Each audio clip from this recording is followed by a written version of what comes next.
নমস্কার, নিউজ 18 বাংলার ডিজিটালে আপনাদের প্রত্যেককে স্বাগত। আপনাদের সাথে রয়েছি আমি প্রিয়াঙ্কা। সামনেই নির্বাচন, আর নির্বাচনী প্রচারেই কিনা হামলা।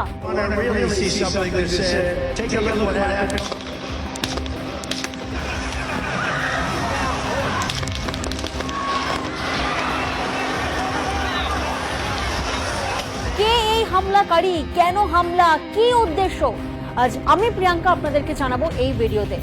আমরা জানি নভেম্বর মাসে প্রেসিডেন্ট নির্বাচন, আর সেই প্রেসিডেন্ট নির্বাচনের প্রচারে গিয়ে হামলার মুখে পড়েছেন কে না, রিপাবলিকান প্রেসিডেন্ট পদপ্রার্থী ডোনাল্ড ট্রাম্প। সিক্রেট সার্ভিসের পাল্টা গুলিতে মৃত্যু হয়েছে হামলাকারীর। সামনে এসেছে হামলাকারীর পরিচয়। পুলিশ জানিয়েছে হামলাকারীর নাম থমাস ম্যাথিউ ক্রুকস। বছর 20। থমাসের বাড়ি বিথেল পার্কে। ডোনাল্ড ট্রাম্পের সভামঞ্চ থেকে মাত্র 119 মিটারের কম দূরত্বে ছিলেন এই বন্দুকধারী যুবক, আর পাশের একটি একতলা বাড়ির ছাদে উঠে পড়েছিলেন তিনি। সেখান থেকেই গুলি চালান আমেরিকার প্রাক্তন প্রেসিডেন্ট তথা প্রেসিডেন্ট পদপ্রার্থী ডোনাল্ড ট্রাম্পকে। গুলি ট্রাম্পের কান ছুঁয়ে বেরিয়ে যায়। এফবিআই জানিয়েছে বন্দুকবাজ যুবকের নাম থমাস ম্যাথিউ ক্রুক, যার বয়স 20 বছর। পেনসিলভেনিয়া প্রদেশের ভোটার রেকর্ড বলছে এই যুবক আদতে রিপাবলিকান প্রেসিডেন্ট পদপ্রার্থী ট্রাম্পের নিজের দলেরই নথিভুক্ত সদস্য। ঘটনাটি খুনের চেষ্টা হিসেবে দেখছে এফবিআই।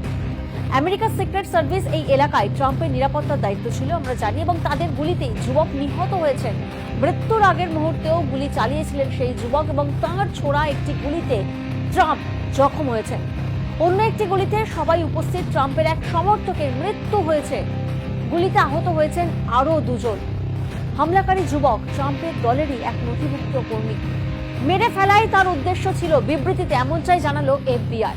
প্রত্যক্ষদর্শীরা জানিয়েছেন তাদের মধ্যে কেউ কেউ যুবককে বন্দুক হাতে ছাদে উঠতে দেখে ফেলেছিলেন। অনেকেই চিৎকার করেছিলেন, নিরাপত্তা বাহিনীকে সতর্ক করেছিলেন। তারপরেই যুবককে তাড়া করে সিক্রেট সার্ভিস, কিন্তু ততক্ষণে বেশ দেরি হয়ে গিয়েছে। বন্দুক হাতে ট্রাম্পের কাছাকাছি পৌঁছে গিয়েছিলেন তিনি। প্রাক্তন প্রেসিডেন্টকে নিশানাও করে ফেলেছিলেন, আর মুহূর্তে শোনা যায় পরপর কয়েকটি গুলির শব্দ। সমাজতলে তখন পুরোপুরি পড়ে যায়। স্থানীয় সূত্রে খবর, ট্রাম্প ওই সময়ে আমেরিকায় অনুপ্রবেশকারীর সমস্যা নিয়ে কথা বলছিলেন, আর সেই সময় গুলিতে তার কানের চামড়া ছিঁড়ে গিয়েছে বলে নিজেই দাবি করেছেন সমাজ মাধ্যমে। এবং সেই ঘটনাস্থল থেকে ছড়িয়ে পড়া ছবি এবং ভিডিওতে দেখা যায় ট্রাম্প রক্তাক্ত, তার কান থেকে রক্ত গড়িয়ে পড়ছে, মুখেও রক্ত লেগে রয়েছে। ভোটার রেজিস্ট্রেশনের রেকর্ড বলছে থমাস নিজেও রিপাবলিকান সমর্থক, অর্থাৎ যে দলের হয়ে প্রেসিডেন্ট পদপ্রার্থী ডোনাল্ড ট্রাম্প। পেনসিলভেনিয়ার বিথেল পার্কে তার বাড়ি। বিথেল পার্ক হাই স্কুল থেকে 2022 সালে গ্র্যাজুয়েট হন বছর 20 থমাস।